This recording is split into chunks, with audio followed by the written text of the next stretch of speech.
കോഴിക്കോട് താമരശ്ശേരിയിൽ ലഹരി വിരുദ്ധ പ്രവർത്തകന് വധഭീഷണി എന്ന് പരാതി. പുതുപ്പാടി സ്വദേശി ഷംനാദിനാണ് ഭീഷണി കോൾ വന്നത്. പ്രദേശത്തെ ലഹരി ഇടപാടുകൾക്കെതിരെ പ്രതികരിച്ചത് ചോദ്യം ചെയ്തായിരുന്നു ഫോൺ കോൾ.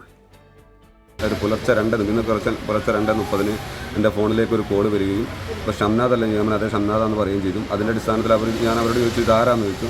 അപ്പോൾ അവർ പറഞ്ഞു നിങ്ങൾക്ക് അറിയേണ്ട, വൈകാതെ ഇത് മനസ്സിലാക്കിക്കോളും.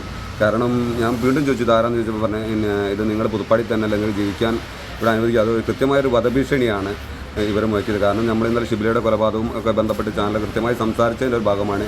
എന്നിരുന്നാലും ഒരു കാര്യം നമ്മൾ 100% ഉറപ്പിച്ചു, ഇനി എന്തായാലും ഈ ഒരു പോരാട്ടത്തിൽ നിന്ന് ഒരിക്കലും പിന്നോട്ട് പോകില്ല. അത് ശക്തമായി തന്നെ ഈ ഒരു വിഷയത്തിൽ മുന്നോട്ട് പോകാൻ തന്നെ ചെയ്തു. ഒരു ലഹരി മാഫിയയുടെയും ഭീഷണിക്ക് മുന്നിൽ വഴങ്ങിയല്ല. കാരണം വരുന്നവരുടെ ഭാവി തലമുറക്കും എല്ലാത്തിനും എന്താ പറയുക, ഇവിടെ സുരക്ഷിതമായി ജീവിക്കുന്നത് കൊണ്ട് നമുക്ക് ഈ വിഷയവുമായി തന്നെ മുന്നോട്ട് തന്നെ പോകാൻ തന്നെയാണ് എൻ്റെ തീരുമാനം. താമരശ്ശേരി പോലീസിൽ പരാതി നൽകി അവർ തന്നെ സൈബർ സെല്ലിലേക്ക് ഇട്ട് കൊടുത്തിട്ടുണ്ട്. കൃത്യമായ നടപടി ഉണ്ടാവും തന്നെയാണ് നമ്മൾ പ്രതീക്ഷിക്കുന്നത്.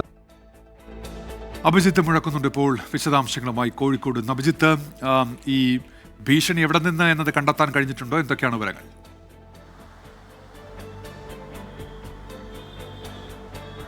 ഉന്മേഷ്, ഈ പരാതിയുടെ അടിസ്ഥാനത്തിൽ താമരശ്ശേരി പോലീസ് അന്വേഷണം ആരംഭിച്ചിട്ടുണ്ട്. താമരശ്ശേരി, പുതുപ്പാടി, ഈങ്ങാപ്പുഴ മേഖലകൾ കേന്ദ്രീകരിച്ച് ലഹരി ഇടപാടുകൾ സജീവമാണ്.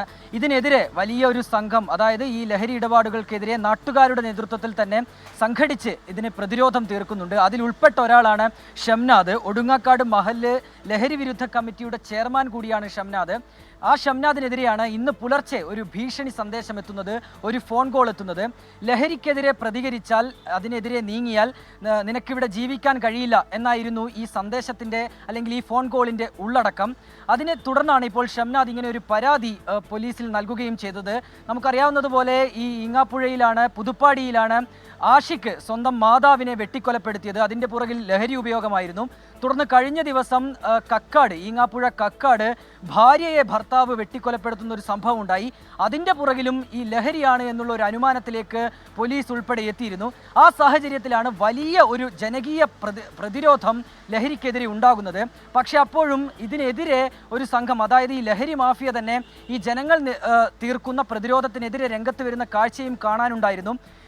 ഈ ലഹരി വിരുദ്ധ കൂട്ടായ്മകൾ സ്ഥാപിക്കുന്ന ഈ ഫ്ലക്സ് ബോർഡുകളൊക്കെ നശിപ്പിക്കുന്നത് അടക്കമുള്ള സംഭവങ്ങൾ പലതവണ റിപ്പോർട്ട് ചെയ്തതാണ്. ഏറ്റവും ഒടുവിലാണ് ഇത്തരം ഒരു വധഭീഷണി വന്നിട്ടുള്ളത്. ഏതായാലും പോലീസ് ഒരു പ്രാഥമികമായ പരിശോധന ഈ ഒരു സംഭവത്തിൽ ആരംഭിച്ചിട്ടുണ്ട്. ശരി, അഭിജിത്ത് മുഴക്കുന്നാണ് വാർത്തയുടെ വിശദാംശങ്ങൾ നൽകിയത്.